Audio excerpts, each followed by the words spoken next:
एक छोटेखानी सत्कार बच्चूभाऊ कडू यांच्या हातून आणखी आहेत। आपल्या शिवतीर्थावर दररोज घरार्पण करणारे आणि कार्यकर्ते कमी असतात, इथं कार्यकर्ते जास्त आहे, मिरवणूक बंदोबस्त कमी आहे। हे खरं तर तुमचा आमचा विजय आहे, सगळ्यांचा विजय हा आहे की जहाँ बंदोबस्त कम होता है और कार्यकर्ते ज्यादा होते हैं। आणि याला शिस्त म्हणतं, याला छत्रपतीचा भक्त म्हणतं आणि ते तुम्ही इथं दाखवून दिलं, त्याबद्दल तुमच्या सगळ्यांचे आभार मानतो।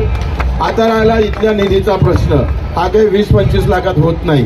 करायचं असेल तर ते छत्रपती सारखं असलं पाहिजे आणि आम्हाला भक्त म्हणून शोभलं पाहिजे.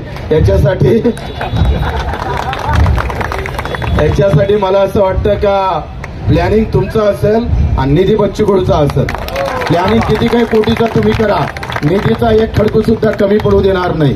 आणि आम्ही फक्त बोलण्याचे धनी नाही, कर्तृत्वाचा धनी आहे. नाहीतर निवड भाषण करून पोट भरणाऱ्यापैकी मी नाही आहे.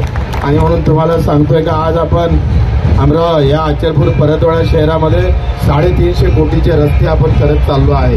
आणि मग त्या 350 कोटीच्या रस्त्यावर लोक चांगले चालले पाहिजे म्हणून छत्रपतीचं सौंदर्यीकरण सुद्धा तेवढंच जबरदस्त होणं गरजेचं आहे. नाहीतर रस्ते कॉन्क्रीटचे आणि डोके भूताचे तर ते कामात येणार नाही. डोके भूताची गरज नाही. आणि म्हणून ते विचार त्या डोक्यात जाण्याची गरज आहे. तो छत्रपतीचा विचार असेल, महात्मा फुल्यांचा असेल, बाबासाहेब आंबेडकरांचा असेल, गाडगेबाबाचा असेल, तुकडोजी महाराजांचा असेल, हा विचार तुमच्या आमच्या डोक्यात राहू द्या.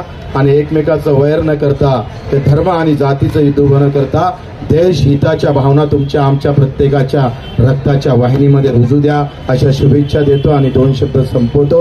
जय हिंद, जय महाराष्ट्र. छत्रपती शिवाजी महाराज जयंतीच्या सर्वांना शुभेच्छा देतो.